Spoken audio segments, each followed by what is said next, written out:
बदला जो कि किसी भी इंसान किसी भी व्यक्ति का हो सकता है, चाहे वो आदमी हो चाहे औरत। अगर उसने कसम खा ली अपने मरने से पहले कि मुझे फलाने व्यक्ति से या कुछ इस तरीके का दृढ़ निश्चय कर लिया, या फिर ये उसने सोच लिया कि मुझे बदला लेना है, तो है इंसान का शरीर खत्म हो जाता है पर आत्मा कभी खत्म नहीं होती। यह बात आपने जरूर सुनी होगी। आज की कहानी को काल्पनिक मानने का तथ्य बिल्कुल भी अपने दिमाग में ना पाले, पूर्णतः सत्य एक्सपीरियंस्ड है, ठीक है। काल्पनिक मानने की कोशिश बिल्कुल ना करें। कहानी को बिल्कुल इत्मीनान से अपने कान में ईयरफोन्स लगा करके बिल्कुल शांति से देखें और मनोरंजन के लिए देखें कृपया। इन चीज़ों का कोई मजाक नहीं होता। तो शुरू करते हैं कहानी। कहानी कुछ एक ऐसे व्यक्ति है जो कि फौज में होता है और उस टाइम पे अंग्रेज़ों का इंडिया में राज होता है और अंग्रेजी फौज से निपटने के लिए वो आदमी अपना पूरा साथ देता है अपने बटालियन के साथ, वो भी इंडियन उसमें होता है। ये बात मैं आपको बता रहा हूँ आज़ादी से पहले की। कहा जाता है कि उन दिनों जब किसी को किसी की तरक्की बर्दाश्त नहीं होती थी तो काला जादू करना कोई बड़ी बात नहीं होती थी। हालांकि लोग उस टाइम पे आपस में प्रेम भाव से रहते थे, लेकिन काला जादू उन लोगों के लिए कोई बड़ी बात नहीं थी। अगर उस टाइम पे फौज में लगना was a very big achievement. Like आज के टाइम पे किसी का IAS बनना, उस टाइम पे फौज में लगना होता था, चाहे वो किसी बड़ी पोस्ट पे हो चाहे छोटी पोस्ट पे, पर फौज वॉज फौज। वो फौज में लग गया और उसके घर परिवार वालों ने भी उसकी धूमधाम से खुशी से शादी कर दी। फौज के ट्रांसफर के दौरान उसका ट्रांसफर होता है गुजरात की एक ऐसी जगह पे जहाँ पर आसपास में कुछ ज़्यादा लोग कम होते हैं और जंगल एरिया ज़्यादा होता है आसपास में। मतलब गांव से एक तरीके का कस्बा कह सकते हैं, गांव से भी छोटा कस्बा होता है। मतलब एक कस्बे में कुल मिला के कोई 50-60 घर ही होंगे, जैसे कि आजकल हमारी कॉलोनियाँ होती हैं, तो कॉलोनियों से के बराबर ही वो सिर्फ एक कस्बा था। उस कस्बे का नाम मैं रियल में तो नहीं बताऊंगा, तो हम उस कस्बे का नाम लग देते हैं लक्ष्मण कस्बा। लक्ष्मण कस्बे के अंदर उसने अपना निवास बनाया और वो वहाँ पर रहने लग गए। आदमी चला गया फौज पे एंड पीछे से उसकी बीवी बच्चे जिस घर में रहा करते थे उन्हें उस घर के बारे में एक चीज़ नहीं पता थी, जो कि मैं आपको अभी धीरे धीरे करके बताऊंगा। बेटा उसका छोटा था और उसकी बीवी को अधिकतर अपने बालों को खोल के रखने और जैसे कि औरतें होती हैं सजने संवरने श्रृंगार की शौकीन इस तरीके की, पर उन्हें उस घर के बारे में पता नहीं था कि उस घर में पहले से क्या है क्या नहीं। जो भी व्यक्ति उनको उस घर में देखता था सबका कहना यही होता था कि बात कोई नहीं करता था उनसे। सबको ये लगता था पता नहीं कैसे लोग हैं, श्रापित अजीब सी, मतलब बुरी नजरों से देखा जाता था, क्योंकि उस घर में ही कुछ गड़बड़ थी। एक रात काली रात होती है उस दिन, और गांव वालों ने उस दिन कहा था कि उस गांव पे कोई श्राप था, खासकर उस घर पे। ये घर, एक गांव में भी अखंड दिया जलना होता है, वो अखंड दिया जिसके यहाँ नहीं जलेगा उसका कुछ भी हो सकता था। उन्हें ये बात पता नहीं थी, ना उन्हें किसी ने बताया। उस लेडीज ने जैसे कि वो अपना नॉर्मल श्रृंगार विंगार कर रही होती है, रात को जैसे ही वो श्रृंगार उतार करके सोने लगी, उसे कुछ खटखट खुटखुट की अपने फर्स्ट फ्लोर से आवाज आती है। फर्स्ट फ्लोर पे जाकर के वो पहली दफे में देखती है तो उसे बिल्कुल नॉर्मल ऐसा साफ सफाई जैसी उसने करी थी, सामान जैसा रखा था वैसा ही रखा मिलता है। लेकिन दूसरी बार जब वो जाके देखती है तो आवाज वो एक ही जगह से आ रही होती है, बार बार बार बार। फिर उसे नीचे से उसके बेटे की चिल्लाने की आवाज आती है। वो भाग करके जाके देखती तो उसका बेटा एक कोने में बैठा होता है, जो कि बहुत तेज से डरा हुआ होता है।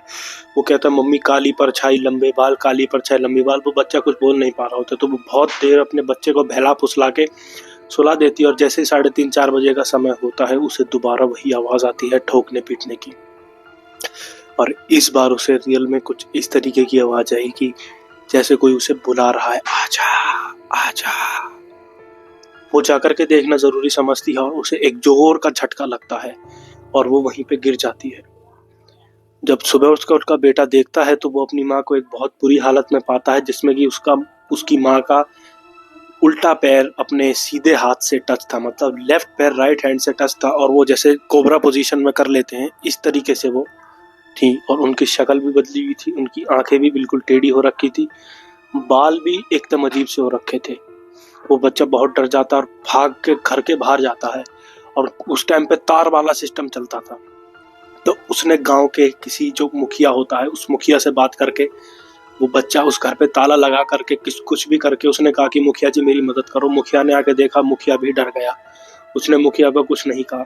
फिर उस गांव में एक बड़ा तांत्रिक पुजारी पंडित होता है। जब वो पुजारी पंडित आए तो वो अजीब सी आवाज में उस पुजारी पंडित पे हमला करने के लिए आगे बढ़ी, जो कि पंडित जी भी डर के भाग गए।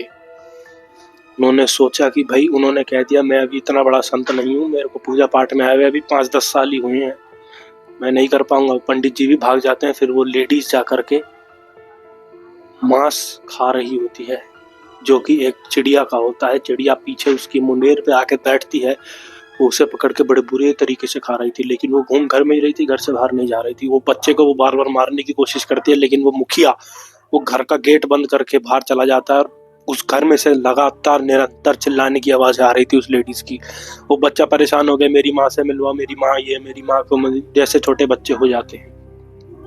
उस छोटे बच्चे ने कहा कि मेरे पापा को जल्दी बुलवाओ, मेरे पापा को कुछ भी करके बुलवाओ। फिर उससे पूछा गया, वो इतना भी छोटा नहीं था कि वो कुछ जाने पहचाने ना। उससे पूछा गया कि तेरे पापा की ड्यूटी कहाँ है, तो उसने बताया कि मेरे पापा की ड्यूटी कच्छ में है। तो कच्छ तक कुछ मुखिया ने जुगाड़ लगाया, कुछ लोगों को तैयार किया, एक खत भी भेजा उन्होंने। खत उन्होंने उस टाइम पे कुछ इस तरीके से खत को भेजा कि जैसे तार होते थे, तार किसी फौजी के पास से जब ही जाते थे जब कोई खत्म हो जाता था घर में, तो वही वाला सीन था। उस फौजी के पास तार भी गया, तार पड़ के वो फौजी क्या कहते हैं, तार उस फौजी के पास पहुंची नहीं पहुंची कुछ नहीं पता। लेकिन जब वहां से लोग कच्छ के लिए रवाना हुए तो कच्छ पहुंच करके वहां पे उन्होंने उस फौजी के नाम की तलाश करा, उसको जाके सारी सिचुएशन बताई। तो उस फौजी ने कहा कि चलो ठीक है, मैं कर्नल से बात करता हूँ। उसने जैसे ही कर्नल को सारी सिचुएशन बताई तो कर्नल एक अच्छा आदमी होने के नाते कर्नल ने कहा ऐसा करो, तुम हफ्ते भर की छुट्टी लेके चले जाओ, क्या कहते हैं, और साथ में अगर तुम्हें चाहिए कि मेडिकल वाले जो एएमसी वाले होते हैं वो वाले फौजी तुम्हें चाहिए तो साथ में तुम वो वाले फौजी भी ले जाओ, और तुम्हें ज़रूरत पड़े तो बता देना, मैं भी चल दूंगा। ज़रूरत पड़े तो खत डाल देना सीधा मेरे नाम से। उसने अपने पास से मेडिकल स्टाफ भेज दिया और 2 फौजी अलग से भेज दिए, क्योंकि एक आदमी जिसके घर पे आपदा विपदा आई होती है वो अक्सर करके होपलेस हो जाता है। तो उन लोगों ने जैसे ही कर्नल के आदेश मिले, कर्नल के आदेश पर उन्होंने फौजी भेज दिए, मेडिकल वाले फौजी भेज दिए दवाइयों के साथ। तो जो उनमें मेडिकल फौजी में सबसे हेड था, उसने जाके जब पास पे उनको हाथ लगाने की कोशिश करी, उस औरत ने इतनी जोर से काटा कि उस फौजी का हाथ का मांस फाड़ लिया। उसका पति ये सब देख कर डर जाता है। उसने तुरंत कर्नल को खत डाला। कर्नल भी अपनी गाड़ियां लेके आ गया, अपनी एक गाड़ी और 4 फौजियों को लेकर के आ गया। तो कर्नल ने पहले कहा कि शी इज पोजेस्ड। कर्नल ने दूर से देख के जो उसकी हरकतें थी, कर्नल का she is possessed and you must call a good posture. Posture मतलब जैसे हमारे यहाँ बाबा साधु संत पंडित क्रिश्चियनों में पादरी को कहा जाता है पास्चर। तो उन्होंने फिर रन ऑफ कच्छ के आसपास का वो इलाका था, तो वहां पर कोई चर्च ना होने के कारण वो फौजी और उस फौजी के साथ 2 फौजी गनमैन वहीं पे रहते हैं घर पे, ध्यान रखने के लिए अपने बेटे वगैरह का। उस टाइम पे उसके गांव वालों ने उसके बेटे का बहुत ख्याल रखा। वो फौजी वहां पर परेशान, उसके साथ के साथ ही कर्नल गांव के मुखिया के साथ ढूंढने के लिए जाता है किसी चर्च के पादरी को। मुश्किल से जाकर के पादरी मिलते हैं, पादरी को वो घर पे लाता है। एंड घर पे लाने के बाद जब पादरी उसको बांध कर उस पर एक प्रक्रिया करते हैं तो वो कहता है मुझे इससे कुछ नहीं होने वाला, तो तुम ये ड्रामा कर रहे हो। ये शरीर बस 2 दिन का है मेरे और काम का, उठा कर ले जाऊंगा तीसरे दिन, तुम मेरा कुछ नहीं उगाड़ सकते। तीसरे दिन की अमावस्या है, ले जाऊंगा इसे उठा कर, कुछ नहीं कर पाओगे तुम मेरा। ये बात सुनकर पादरी भी डर जाता है। पादरी ने कहा मेरे को अब ज्यादा बड़ी परफॉर्मेंस करनी पड़ेगी इस पे। कुछ फौजी और पादरी जब एंड डे पे मतलब अमावस्या से 1 दिन पहले परफॉर्मेंस करने लगते हैं तो उसके ऊपर अटैक होता है, पादरी के चोट लग जाती है। इस तरीके की पादरी उस परफॉर्मेंस को करने लायक नहीं रहता। वो दोनों फौजी डर के मारे कर्नल के साथ भाग जाते हैं, कर्नल भी डर के मारे भाग जाते हैं। बचता है तो सिर्फ उस औरत का पति जो कि नॉर्मल फौजी था और उसका बेटा। बेटे को वो गांव वालों के पास छोड़ जाता है। फौजी बीइंग अ हिंदू उसने कहा कि अब मुझे ही कुछ करना पड़ेगा। उसने सबसे पहले तो उसको कहा कि तुम मेरी बीवी को छोड़ दो, नहीं तो तुम्हारे साथ बहुत बुरा होगा। ये बात सुन के उसने उठा करके फौजी के छाती में चाकू दे मारा, लेकिन फौजी बीइंग अ फौजी उसे दर्द महसूस नहीं हुआ। उसने कुछ तो भी करके चाकू भी बाहर निकाल लिया और खून भी नहीं बहने दिया। कुछ तो भी ऐसा दिमाग लगाया उस फौजी ने।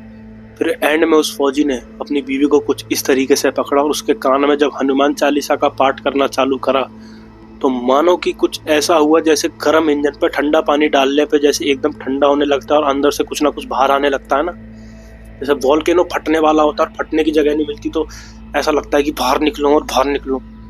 इस तरीके की फीलिंग हो रही थी। वो बिल्कुल ब्लास्ट होने वाली थी।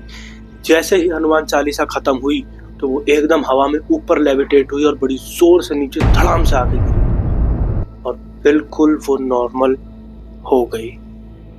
उस फौजी ने उस घर को तुरंत छोड़ दिया, गांव के मुखिया से बात करके कहीं दूसरा घर ले लिया। उस घर को बाद में बहुत सारे पंडितों को बुला करके उसे वहीं की वहीं मंत्रोच्चारण से बंद करा दिया गया।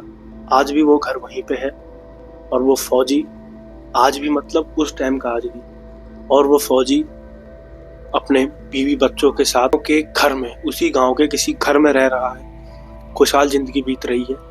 पर उसकी बीवी ने उन 4 दिनों में जो एक्सपीरियंस किया, उसके बाद से उसकी हेल्थ बहुत डाउन रहने लगी।